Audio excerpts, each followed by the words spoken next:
Today we're going to talk about movement dissociation, primarily getting the right side to move independent of the left side of the body and getting the upper body to move independent of the lower body. Both are critical to normal walking. So if you can visualize yourself walking, we naturally dissociate our upper body from our lower body when we rotate our trunk, which is a normal part of walking. And also clearly our legs have to move independently of each other. And if you watch someone walk, you'll also notice that their arms move independently of each other. Now, the downside is that these are things that are impacted if you have had damage to one side of your brain or if you have hemiplegia. Sometimes it can be challenging for someone with hemiparesis to be able to get the right side of the body to move independent from the left side, and also to get the upper body to move independently from the lower body, which will impact your walking. Some people tell me that they feel like they look like a robot, so that would be one kind of visual that you could have that might indicate that you can't dissociate these segments of your body. The other thing I see when someone walks that might indicate they can't dissociate is someone who leans when they walk, meaning that your body kind of stays stiff like a board. So that might be another sign that you have difficulty isolating different segments of your body. Or a classic one that a lot of people complain about is they feel like they just don't swing their arms. Now there's other reasons or other kind of breakdowns in our neurologic system that can cause all of those movement problems to happen. But learning how to isolate or get segments of the body to move independently of each other is one way to normalize your walking, hopefully make your walking more efficient, meaning that you will be able to walk longer distances with less fatigue. So in today's video, we're gonna go through an entire progression, starting with very easy exercises all the way up to advanced exercises where we're combining both left and right movements and upper body, lower body movements all together with the end goal of being able to put this all together and utilize it to restore kind of normal walking. If you're new to this channel, I'm Tara, I'm a neurologic physical therapist, and on this channel we talk about anything and everything related to mobility, health, fitness, and mindset in the context of neurologic injury, with the end goal of empowering you with as many tools as possible to take ownership of your health and your rehab, with the end goal of helping you to live an overall more active, healthy, fulfilled life. So this is going to kind of be the foundational lower body movement that we're going to go through today, is learning how to dissociate the left leg from the right leg, which is the most challenging for most people after you've had damage to one side of your brain. And then we're going to add a variety of arm movements, but you want to get really good at being able to keep one knee flexed up pretty high. So this leg right here, trying to get it as close to your chest as possible while extending the other leg down towards the floor as much as possible. You can see this is a pretty foundational movement for walking, and when you can't do this, what happens is a lot of times you will develop that robot kind of walk that I talked about earlier. So getting really comfortable with just holding this position. Now, if you feel like your bottom leg, which this is your involved leg, is trying to buckle a little bit, that is probably a sign that you can't dissociate your legs quite so well. So you really want to focus on learning how to keep that leg straight. And if that is the case, start with a lower step and build up to this height of a step. So this is leg position number one. Again, you can see the legs are doing opposite things. And then leg position number two is going to be having one foot back on a chair or having it up on something so that one knee is bent. Again, another area that a lot of people after a stroke have a problem with is being able to bend one knee and keep the other leg straight. So if you're someone where you feel like your leg stiffens up when you're trying to swing it through, sometimes, not in all cases, but sometimes that means that you can't dissociate or separate those legs. So when you're standing on one leg, the other leg is going to want to lock out. So learning how to keep one knee bent and behind you also helps to work out of a synergy pattern. So if you've been following us for a while, or you've been following this channel for a while, you know what an extensor synergy is. This is breaking up one of those synergy patterns.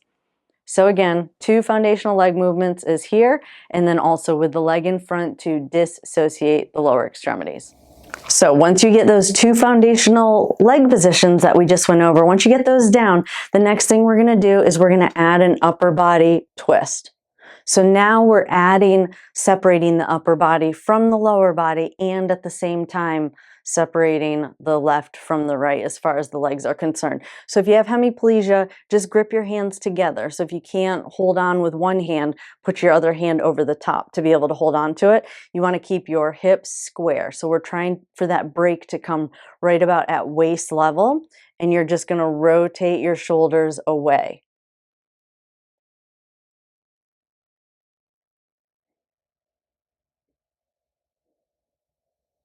So again, hips stay square, rotating the shoulders, legs separated. And then the second leg position, same thing.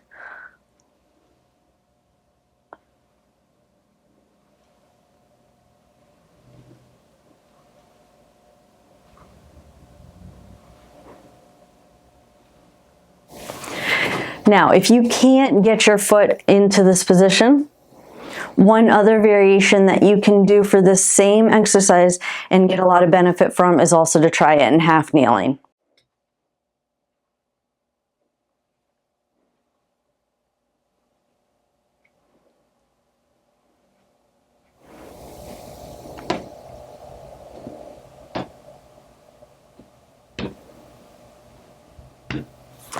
So now for this variation, we're keeping the arms still, but we're further kind of ingraining in that head how to get the legs to work independently of each other. You can use the resistance band. You don't have to use the resistance band.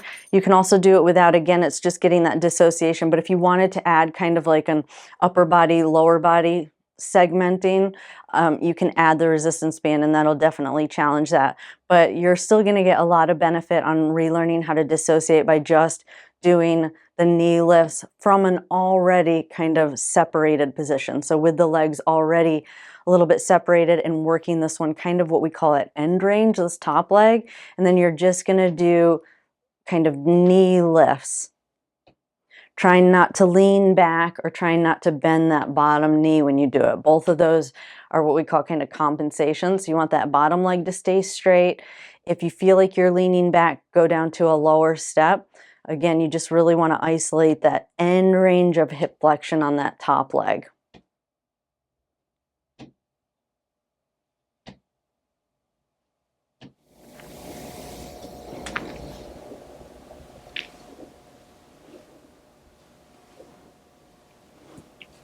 So with this one, what we're doing is, again, dissociating the lower extremities.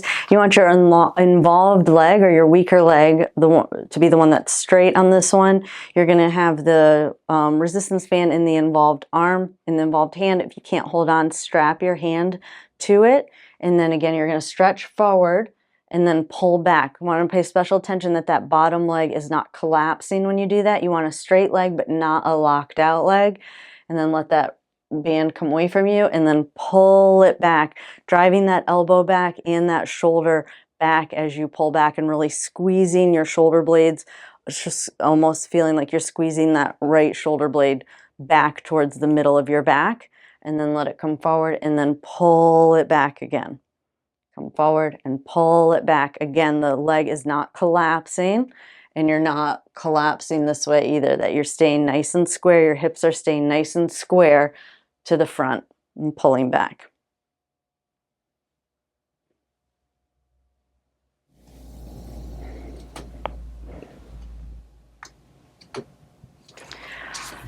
For this exercise, what we're doing is we're again dissociating the lower extremities, this time with the involved leg bent, and you're going to pull that resistance back with your involved arm. So the key thing to focus on this one is that when you bend this knee, that your legs aren't collapsing, and then also that your knees are next to each other. So you don't want this leg to pull up like this, which sometimes happens as well. So you want your knees next to each other. You want all your entire body kind of stacked up on top of each other so that you're in a straight vertical line.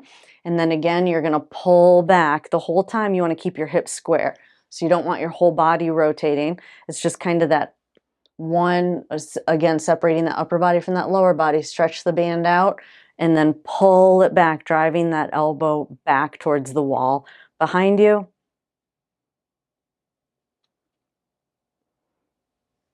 Lower body stays relatively still on this.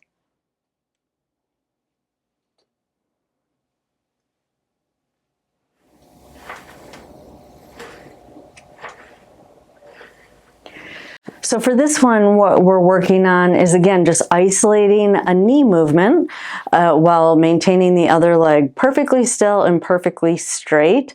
So you really want to make sure you're not leaning forwards and backwards to get that stool to roll. You're just isolating just knee movement and keeping the rest of your body still.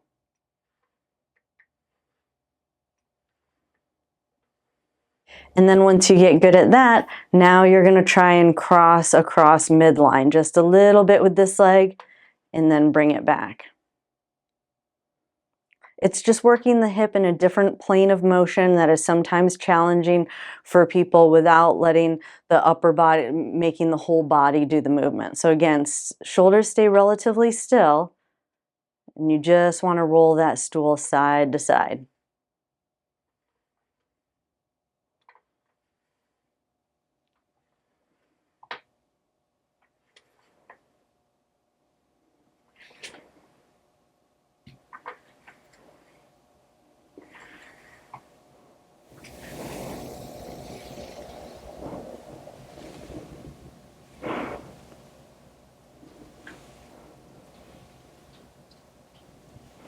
So for this exercise, again, we're dissociating the upper body from the lower body and the left from the right. So you want to get into a pretty deep lunge. You want your back leg to stay straight for this one, and you want your front leg bent. And then you're just going to hold a resistance band in your hands, and you're just going to rotate your shoulders, keeping your hips pointing forward or straight ahead, trying not to let them rotate as well, but just your shoulders.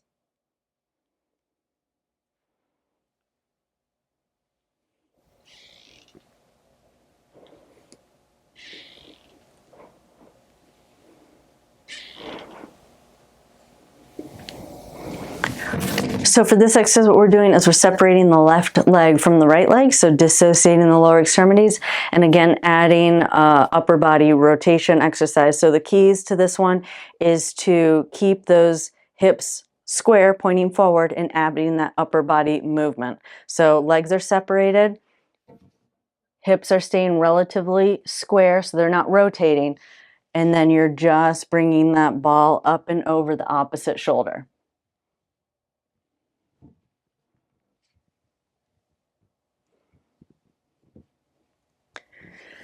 If you don't have the strength to do that, you can just, to hold onto the ball, you can always just clasp your hands and do the same thing, making a nice X pattern with your hands.